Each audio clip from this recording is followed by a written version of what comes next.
আসসালামু আলাইকুম রহমতুল্লাহি ওবরাকাতুহ। আলহামদুলিল্লাহি রাব্বিল আলামিন ওয়াসসালাতু ওয়াসসালামু আলা সাইয়্যিদিল মুরসালিন ওয়া আলা আলিহি ওয়া সাহবিহি ওয়া মান তাবিআহুম বিইহসানিন ইলা ইয়াউমিদ্দিন, আম্মা বা'দ।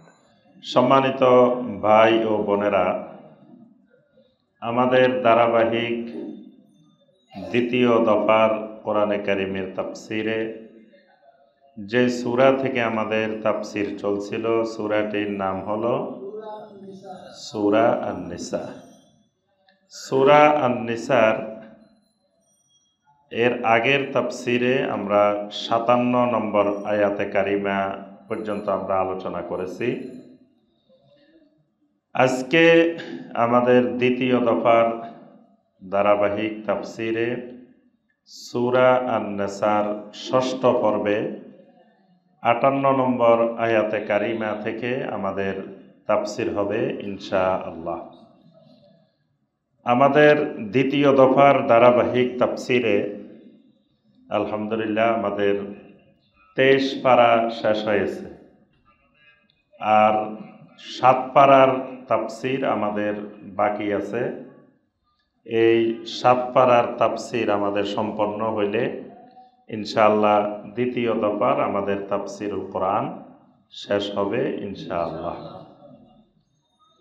সূরা আন-নিসা, এই সূরাটি মাক্কি সূরা নাকি মাদানী সূরা?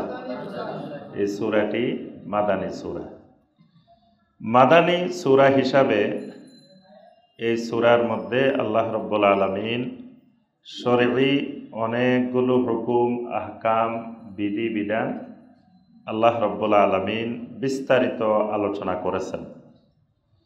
এজন্য সূরা আন-নিসা, সূরা আল মায়েদা, এই দুইটা সূরা ফিকহি সূরা, মানে এই দুইটি সূরার মধ্যে অসংখ্য আয়াতে কারিমা ফিকহের সাথে সম্পৃক্ত, শরীয়তের হুকুম আহকামের সাথে সম্পৃক্ত। এখানে আল্লাহ রাব্বুল আলামিন বিশেষ করে নারীদের সাথে সংশ্লিষ্ট বিষয়গুলো এই সূরা আন-নিসার মধ্যে আল্লাহ পাক বর্ণনা করেছেন। এই কারণে নারীদের বিষয়টাকে প্রাধান্য দিয়ে এই সূরার নামকরণ করা হয়েছে সূরা আন-নিসা। সূরা আন-নিসার ইতিপূর্বে ৫ পর্বে ৫৭ নম্বর আয়াতে কারিমা পর্যন্ত আমরা অনেকগুলো শরঈ হুকুম আহকাম, বিশেষ করে ফারায়েজের বিধিবিধান, মিরাসের বিধিবিধান আমরা এর মধ্যে আলোচনা করেছি। আরও কিছু শরঈ বিধিবিধান এই ৫৭ নম্বর আয়াতে কারিমা পর্যন্ত আমরা আলোচনা করেছি। ৫৮ নম্বর আয়াতে কারিমায় আল্লাহ রাব্বুল আলামিন সকল মানুষকে নির্দেশ করে আল্লাহ পাক আমানতটা যথাযথ পৌঁছিয়ে দেওয়ার ব্যাপারে গুরুত্ব আরোপ করেছেন। আমানত একটি গুরুত্বপূর্ণ বিষয়। একজন মুসলিমের কাছে সবচাইতে বড় আমানত কি বলেন তো দেখি?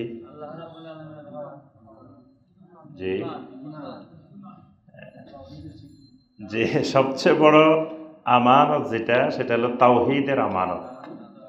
তাওহীদটা একজন মুমিনের কাছে সবচেয়ে বড় আল্লাহর পক্ষ থেকে আমানত।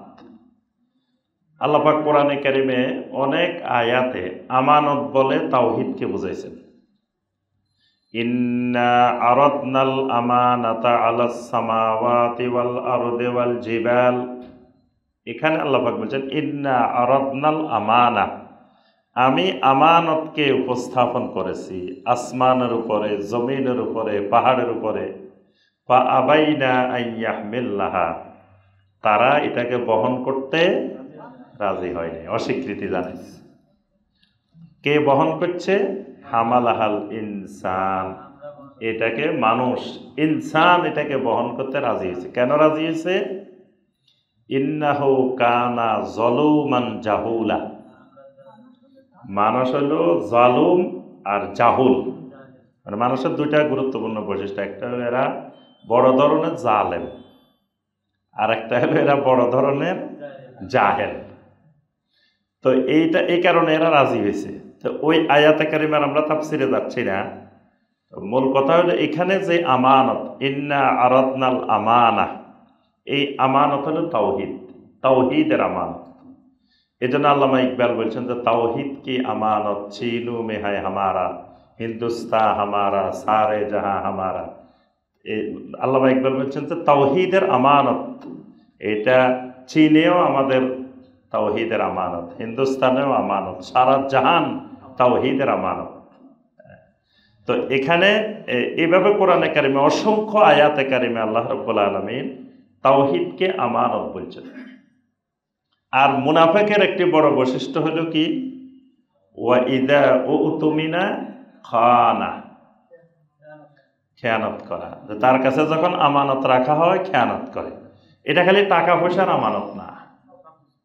মুনাফিকের কাছে মুনাফিক প্রথমে ঈমান আনে, তো ঈমান আনার সময় সে তো তাওহীদের স্বীকৃতি দেয়, তাওহীদের আমানতটা তার কাছে ছিল, কিন্তু সে তাওহীদের আমানত রক্ষা করেনি, সে তাওহীদের আমানতে খেয়ানত করছে। এরপরে সে এই মুনাফিক, তার কাছে যে কোনো ধরনের আমানত, কোরআনে কারিমের কথাগুলো আমানত, নবী সাল্লাল্লাহু আলাইহি সাল্লামের কথাগুলো আমানত। এই জন্য নবী সাল্লাল্লাহু আলাইহি ওয়াসাল্লাম লা ঈমানা লিমান লা আমানাতা লাহু, যার কাছে আমানতদারিতা নাই তার কাছে ঈমানে নেই। লা ঈমানা, নবী সাল্লাল্লাহু আলাইহি ওয়াসাল্লাম বলেন তার ঈমানে নেই, যার কাছে আমানত নাই। তাহলে ঈমানদারের বড় একটি বৈশিষ্ট্য, ঈমানদার হবে মুতামিনুন, আমানতদার। একজন মুমিন মানে তিনি একজন বিশ্বস্ত আমানতদার, সর্বরকমের আমানত তার কাছে গচ্ছিত থাকবে। আল্লাহর তাওহীদের আমানত সে যথাযথ হেফাজত করবে, কোরআনে কারিমের আমানত যথাযথ হেফাজত করবে, নবী সাল্লাল্লাহু আলাইহি ওয়াসাল্লামের সুন্নাহর আমানত যথাযথভাবে হেফাজত করবে। আরেকজন মুসলিম ভাইয়ের মান সম্মান ইজ্জত, এটাও আমার কাছে, আরেকজন ভাইয়ের মান সম্মান ইজ্জত আমানত। আরেকজন ভাইয়ের গোপন কোনো কথাবার্তা দোষ ত্রুটি, এটাও আমানত। আরেকজন ভাই আমার কাছে যে টাকা পয়সা জমা রাখছেন, অর্থ সম্পদ রাখছেন, এটাও আমানত। অর্থাৎ আমানতটা বিশাল পরিসরে আমানত। এখানে আল্লাহ পাক একসাথে বহু বচন ব্যবহার করছেন।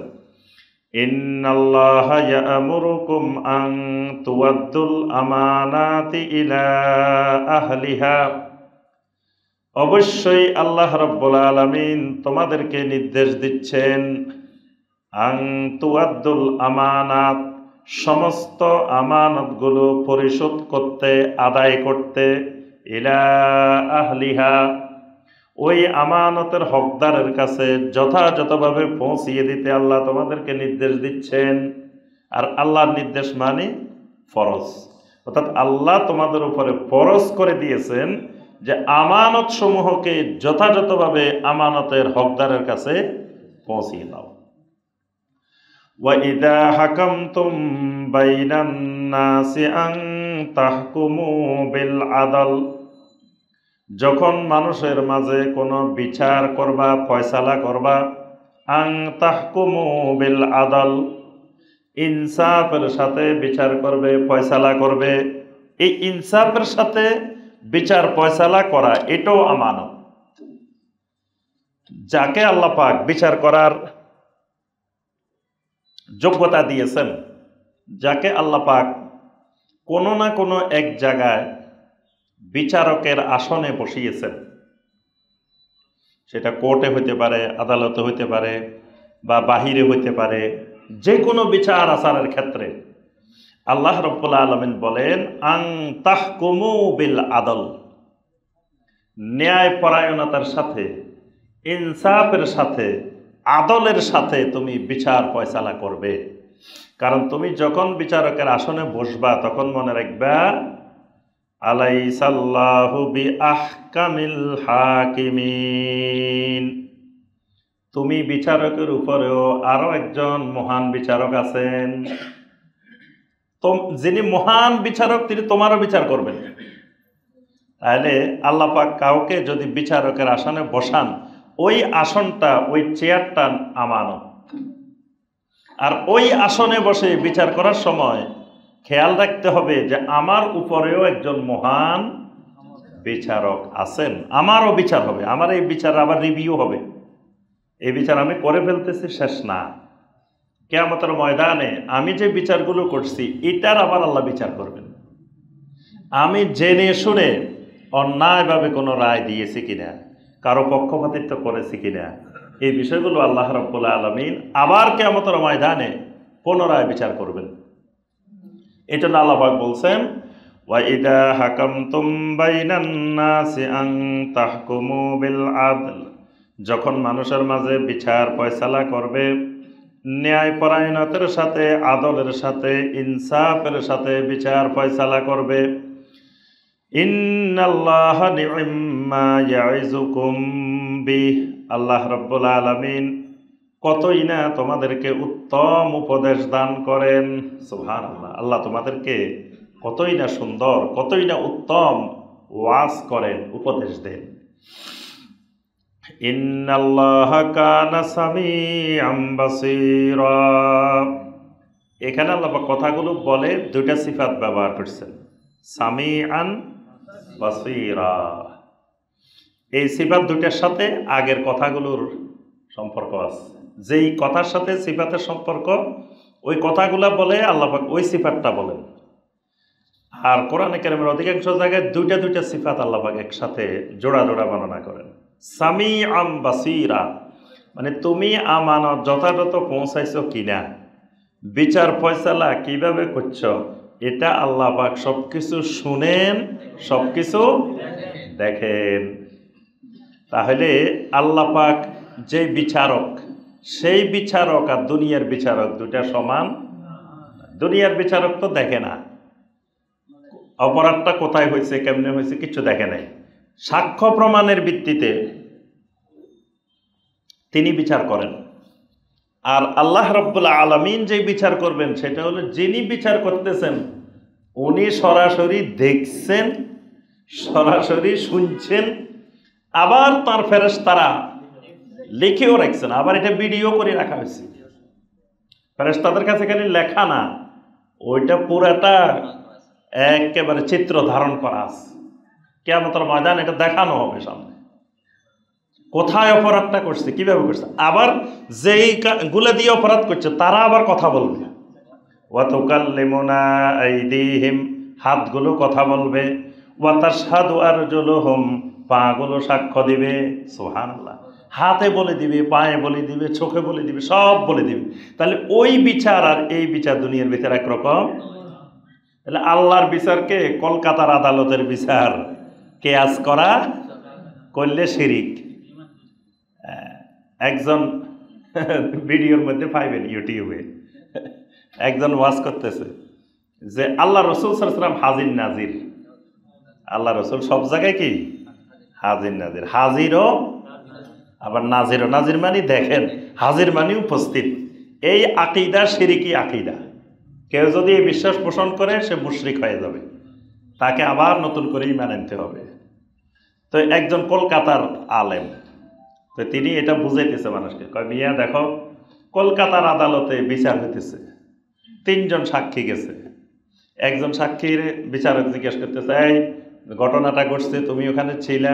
কয় না, আমি ছিলাম না, শুনিও নাই, দেখিও নাই, ছিলাম না আমি ওখানে, শুনিও নাই। কয় যাও, বাতিল। আরেকজন এসছে, কি ব্যাপার, তুমি কি ঘটনা দেখছো? কয় না, আমি ওখানে ছিলাম না, এমনি শুনছি মানুষের কাছে। কয় যাও, তোমার সাক্ষীও বাতিল। আরেকজন এসছে, কয় আমি ওখানে ছিলাম, সচক্ষে দেখছি। কয় ঠিক আছে, এবার তোমার সাক্ষী গ্রহণযোগ্য। কয় আল্লাহর আদালতে যখন বিচার হবে, রাসূল সাক্ষী দিবেন, রাসূল যদি ঘটনাস্থলে হাজির না থাকেন, রাসূল যদি না দেখেন, তা রাসূলের সাক্ষী কেমনে আল্লাহর কাছে গ্রহণযোগ্য হবে? নাউযুবিল্লাহ।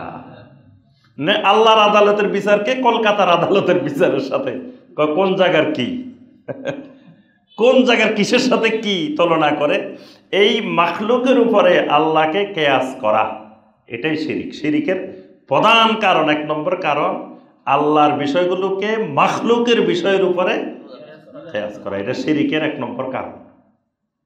তারপরে দেখবেন কেউ কেউ বলে, মিয়া দেখো কোর্টে বিচার হয়, উকিল লাগে, ব্যারিস্টার লাগে, তুমি নিজে যাইকে নিজের মামলা করতে পারো? তুমি অনেক কিছু পারো, তাও কোর্টে তুমি কথা বলতে পারবে না, চুপ করে দাঁড়িয়ে থাকতে হবে। তোমার পক্ষে কথা বলবে কে? তোমার উকিল। আল্লাহর আদালতে বিচার হইব, তুমি কে তো কথা বলতে পারবা? তোমারও তো উকিল লাগবে। এটা হলো পীরের ব্যবসার, বাংলাদেশের রমরমা ব্যবসার মানুষের, পাগল মানুষগুলারে, জাহেল মানুষগুলারে বুঝানোর বড় হাতিয়ার। এটা আরেক শিরক। আল্লাহর আদালতে কোনো উকিল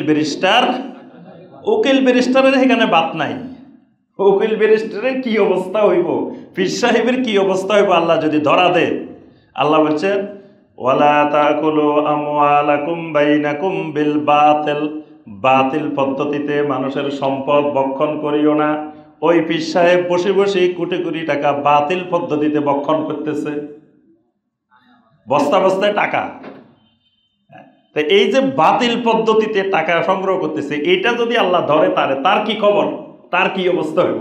সে উকিল ব্যারিস্টারেরই খবর নাই সেখানে।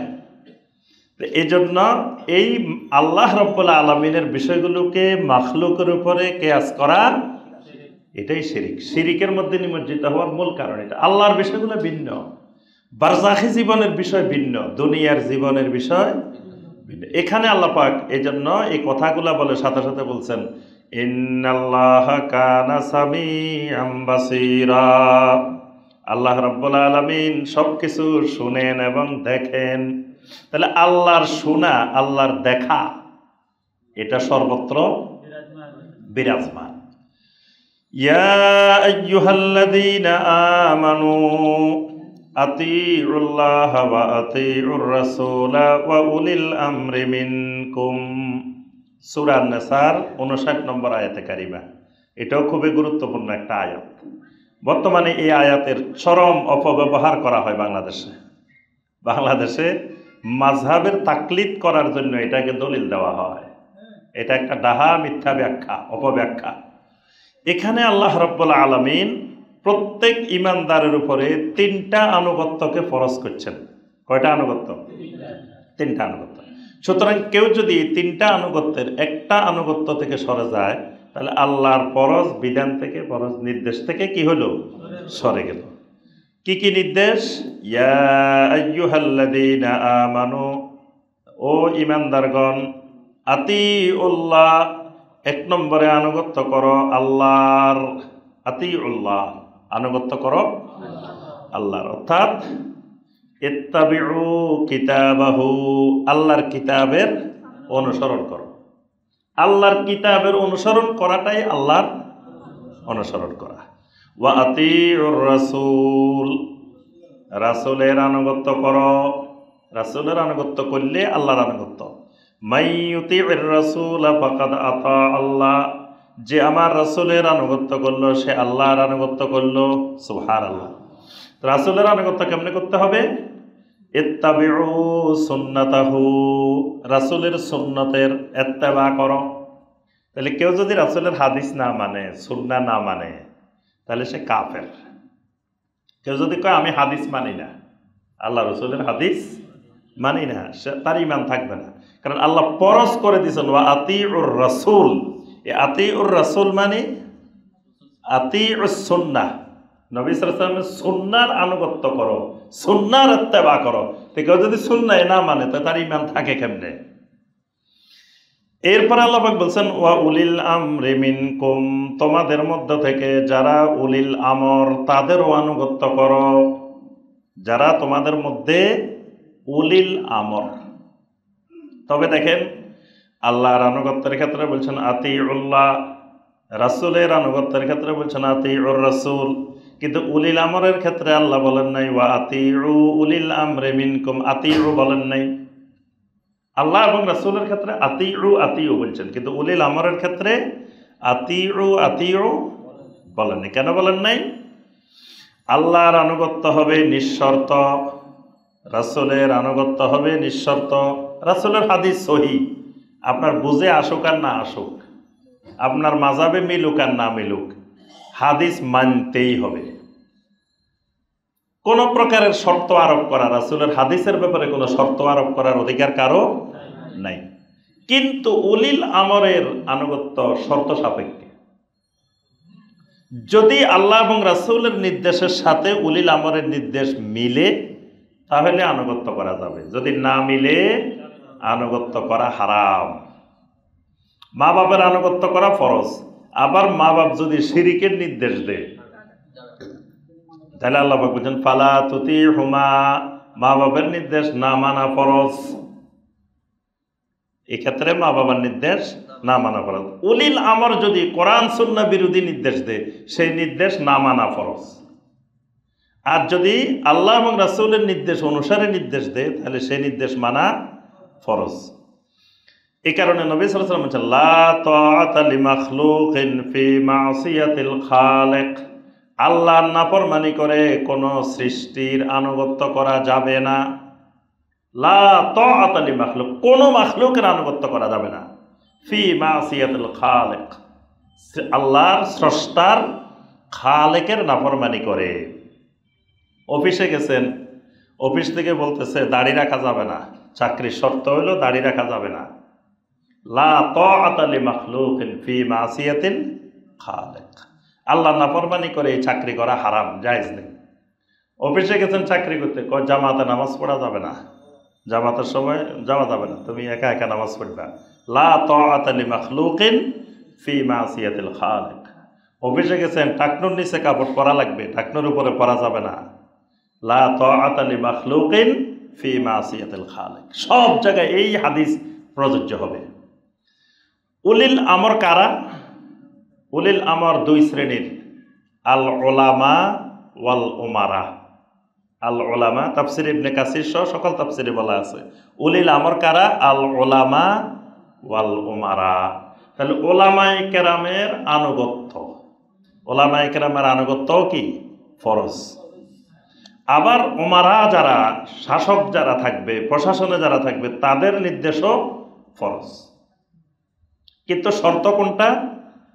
উলামায়ে কেরাম যত কথা বলবেন, যত বড় আলেম, যত বড় মুফতি, যত বড় ইমাম, যত বড় মুজাদ্দিদ যাই হোক না কেন, তার কথা যদি কোরআন সুন্নাহর সাথে মিলে তাহলে মানা ফরজ, না মিললে সেটা না মানা ফরজ।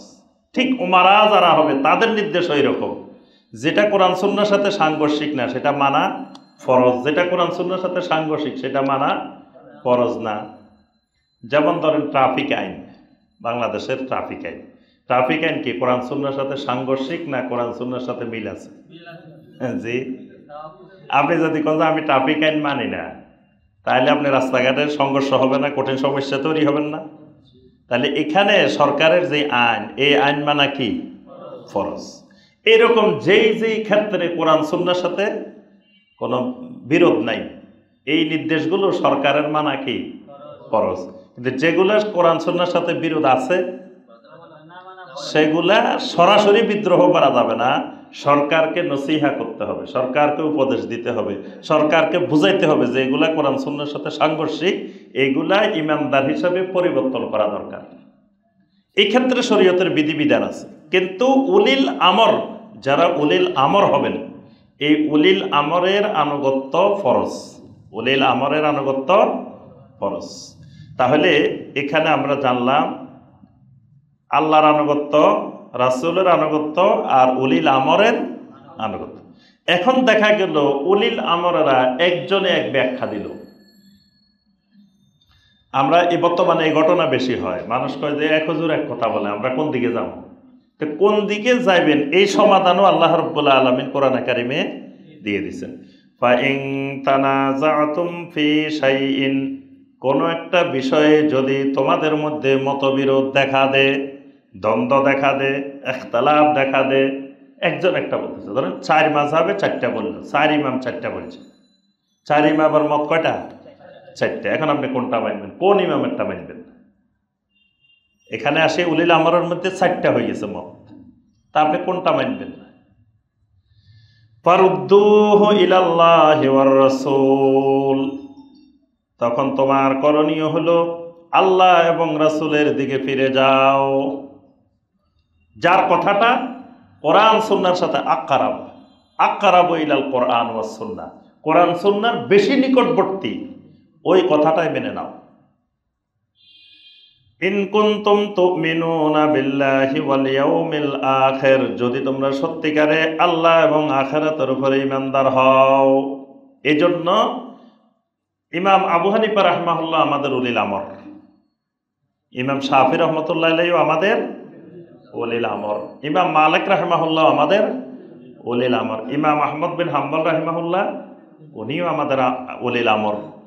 এই সব উলিল আমরের আনুগত্য করতে হবে, একজনের অন্ধ আনুগত্য করা। যদি আমি বলি যে না খালি ইমাম আহমদ বিন হাম্বল যাহা কয় তা মানবো আর বাকিদের মানবো না, এরকম আনুগত্য করা যাবে না। এখন যদি উলিল আমরদের মধ্যে একতলাফ দেখা দেয়, তখন যেটা কোরআন সুন্নাহর কাছাকাছি নিকটবর্তী, তো ওইটাকে একজন সাধারণ মানুষ কি নির্ধারণ করতে পারবো? সাধারণ মানুষ কি পারবো যে 4টার মধ্যে কোনটা কোরআন সুন্নাহর নিকটবর্তী? এটা কি সাধারণ মানুষেরা পারবে? তো কারা করবে? যেই যুগে যেই ওলামায়ে কেরাম থাকবেন, তালেবুল ইলম থাকবেন, তালেবুল ইলমের কাজ কি? যেমন আমরা কিন্তু আলেম না, আমরা কি তালেবুল ইলম। আপনারা এখনো তালেবুল ইলম হন নাই। ধরেন আমাদের বাংলাদেশে আলেম যারা আছে এরা তালেবুল ইলম পর্যায়ে, এরা আলেম না। আলেম হলেন ইমাম আবু হানিফা রাহমাহুল্লাহ, ইমাম শাফি রাহমাহুল্লাহ, ইমাম মালিক রাহমাহুল্লাহ, ইমাম আহমদ বিন হাম্বল রাহমাহুল্লাহ, ইমাম বুখারী রাহমাহুল্লাহ, ইমাম মুসলিম রাহমাহুল্লাহ, ইমাম ইবনে কাসির রাহমাহুল্লাহ, এরা ছিলেন কি আলেম। তো এই তালেবুল ইলম সব যুগে তালেবুল ইলম থাকবে কিয়ামত পর্যন্ত। তো তালেবুল ইলমের কাজ কি? আমাদেরকে 17 বছর 18 বছর 20 বছর 25 বছর মাদ্রাসায় আপনারা পড়াইছেন কেন? পড়াইছেন এই জন্য যে আমরা আপনাদেরকে ওই সাইর ইমামের সাইর মত থেকে কোন মতটা কোরআন সুন্নাহর কাছাকাছি এটা আপনাদেরকে সমাধান দেওয়ার জন্য পড়াইছেন। আমাদের কাজ হলো কি করা? আপনারা আমাদের কাছে সমাধান চাইবেন যে ব্যাপারে আমি কি করব। তখন আমরা আপনাদেরকে কি করব? ওই 4 ইমামের 4টা মতের কোনটা বেশি নিকটবর্তী কোরআন সুন্নাহ। যেমন ধরেন একটা উদাহরণ দিই, হজ করতে গেছেন, এখন 10 তারিখে জামারা পাথর মেরে কোরবানি করে মাথা মুন্ডন করে তাওয়াফ সাই করে আপনি কি মক্কায় বসে থাকবেন না মিনায় যাবেন? আমাদেরকে জিজ্ঞাসা করলেন যে ভাই আমাদের করণীয় কি? তা আমরা দেখি যে এখানে ইমামদের মধ্যে ইমাম আবু হানিফা রাহমাহুল্লাহ বলতেছেন এটা সুন্নত, মিনায় অবস্থান করা সুন্নত। ইমাম শাফি, ইমাম মালিক, ইমাম আহমদ সহ জমহুর আহলুল ইলম সবাই বলতেছেন এটা ওয়াজিব, এটা না হলে হজে হবে না। এখন আমার কাছে আপনি জিজ্ঞাসা করছেন, আপনি তো আবু হানিফারও পান নাই, শাফিরেও পান নাই, মালিকেরও পান নাই, পাইছেন আমাদের মতো তালেবুল ইলমকে। এবার আপনি যাবেন কার কাছে? এই তালেবুল ইলমদের কাছে। তো তালেবুল ইলমের কাজ কি? আমি আবার 4 জনের বিষয়গুলো দেখলাম, দেখার পরে দেখলাম যে জমহুরেরা যেটা বলছে, মানে অধিকাংশ ইমাম যেটা বলছেন তাদের পক্ষে শক্ত দলিল, স্ট্রং দলিল। সেই দলিল কি? সরাসরি কোরআনে কারিমের আয়াত, ওয়াজকুরুল্লাহা ফি আইয়ামিম মাদুদাত ফামান তাআজ্জালা ফি ইয়াওমাইনি ফালা ইসমা আলাইহি ওয়া মান তাআখারা ফালা ইসমা আলাইহি লিমান ইত্তাকা। আল্লাহ পাক বলছেন তোমরা ওই আইয়ামে তাশরিকের দিনগুলোতে বেশি বেশি জিকির করো, তবে ফামান তাআজ্জালা ফি ইয়াওমাইনি, কেউ যদি 2 দিন থাকার পরে তাড়াতাড়ি চলে যেতে চায়, ফালা ইসমা আলাই, তার কোনো গুনাহ নাই।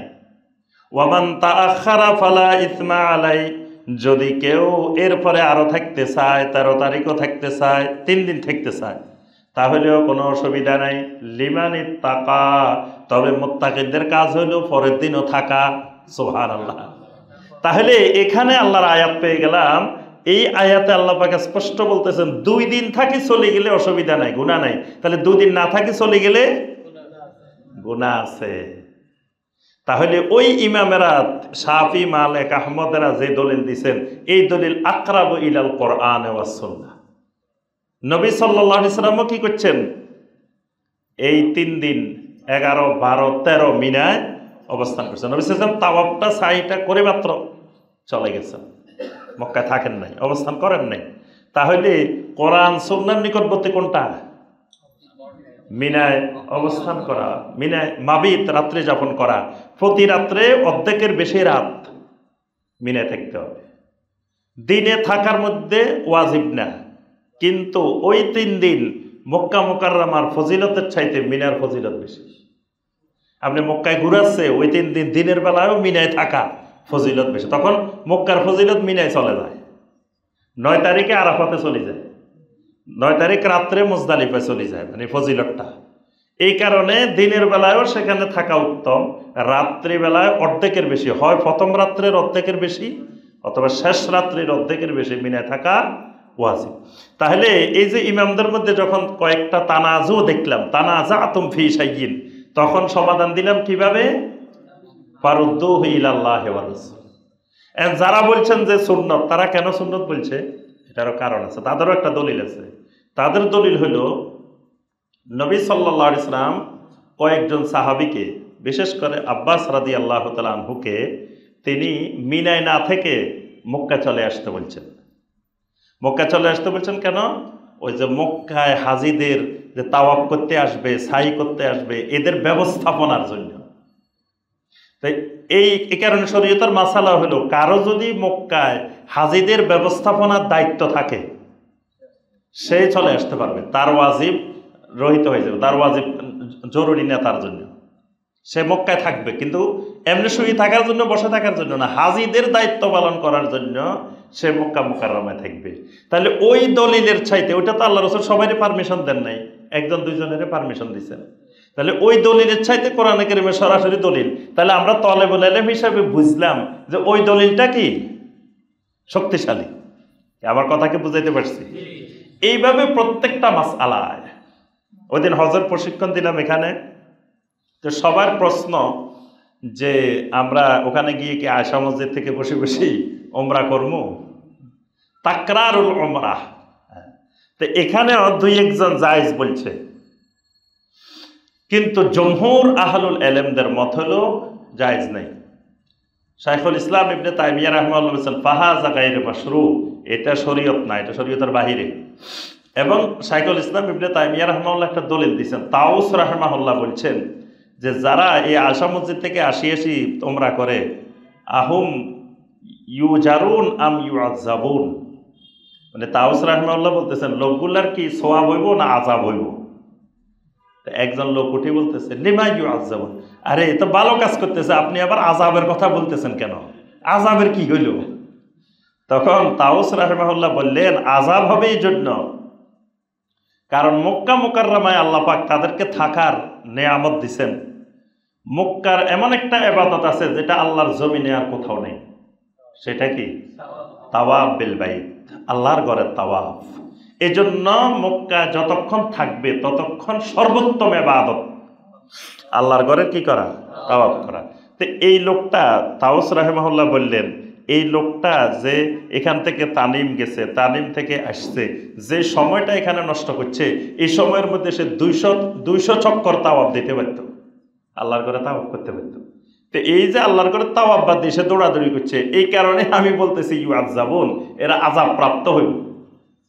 কারণ আল্লাহর ঘরের তাওয়াফ বাদ দিয়ে সে ওই কাজ করতে দৌড়াইতেছে, আর যেই কাজের সপক্ষে শক্তিশালী কোনো দলিল নেই। নবী সাল্লাল্লাহু আলাইহি সাল্লাম সেখানে ওমরা করার অনুমতি দিয়েছেন কাকে? আয়েশা রাদিয়াল্লাহু। তা আয়েশা রাদিয়াল্লাহু আনহাকে যেই কারণে দিছে, ওই কারণ যদি কারো হয় তাহলে সে করবে। বাকিরা সুস্থ মানুষ, বাকিরা কেন সেখান থেকে করবে? আম্মা জান আয়েশার সাথে আব্দুর রহমান রাদিয়াল্লাহু তাআলা তিনিও তো গেছেন, কিন্তু তিনি ওমরা করেননি। আম্মা জান আয়েশার সাথে এত সাহাবী ছিলেন, কেউ করেননি। শাইখ উসাইমিন রাহিমাহুল্লাহ বলছেন হাযা মিনাল বেদা, এটা বেদাতি কাজ। এইভাবে এক ইমাম এক মত দিচ্ছেন। তাহলে সেখানে দলিল 2টা দেখার পরে যেই দলিলটা আকরাবু ইলাল কোরআন ওয়াস সুন্নাহ, আমরা তালেবুল ইলমদের কাজ হইল এটা। এখন আমার 20 বছর মাদ্রাসা পড়াইছেন, এরপরে যদি কই না আমি কিচ্ছু বুঝি না, তো মাদ্রাসা পড়ছি কেন? কি বলেন? একজন ফিজিক্সে পড়ালেখা করছে, একেবারে ডক্টরেট করছে পদার্থবিদ্যার উপরে, সে পরে 20 বছর পড়ি কয় না আমি তো কিছু জানি না। একজনের ইঞ্জিনিয়ারিং পড়াইছেন, এরে কইলেন যে একটা প্ল্যান দেন, এ কয় না আমি তো জানি না। তো এত বছর পড়ছে কেন? কি পড়ছে? এখন আমাদের সমস্যা হলো, আমাদের এত বছর মাদ্রাসায় পড়ি, পরে কয় না আমরা কিছু জানি না, কিন্তু খবরদার আমরা কিছু জানি না, আমাদেরকে কিছু জিজ্ঞাসা করিয়েন না। তখন তারা ওই যে ফতোয়ার কিতাব খুঁজি খুঁজি খুঁজি খুঁজি যে অমুকে কি বলছে, ওই অন্ধ আনুগত্য। আল্লাহ পাক এখানে বলছেন ফারুদ্দুহু ইলাল্লাহি ওয়ার রাসূল ইন কুনতুম তুমিনুনা বিল্লাহি ওয়াল ইয়াউমিল আখির। যদি তোমাদের মধ্যে কোনো বিষয়ে বিরোধ দেখা দেয়, আল্লাহ এবং রাসূলের দিকে ফিরে যাও, ওই জিনিসটাকে আল্লাহ এবং রাসূলের দিকে ফিরিয়ে দাও। ইন কুনতুম তুমিনুনা বিল্লাহি ওয়াল ইয়াউমিল আখির, যদি তোমরা আল্লাহ এবং আখিরাতের উপরে ঈমানদার হও। যালিকা খায়রুন, এটাই হলো উত্তম, এটা হলো খায়ের। ওয়া আহসানু তা'বীলা, এটাই হলো সবচাইতে সুন্দর ব্যাখ্যা। মানে তুমি যেটা কোরআন সুন্নাহর নিকটবর্তী ওইদিকে ফিরে যাওয়া, মানে আল্লাহ এবং রাসূলের দিকে ফিরে যাওয়া, এটাই হলো আহসানু তা'বীলা।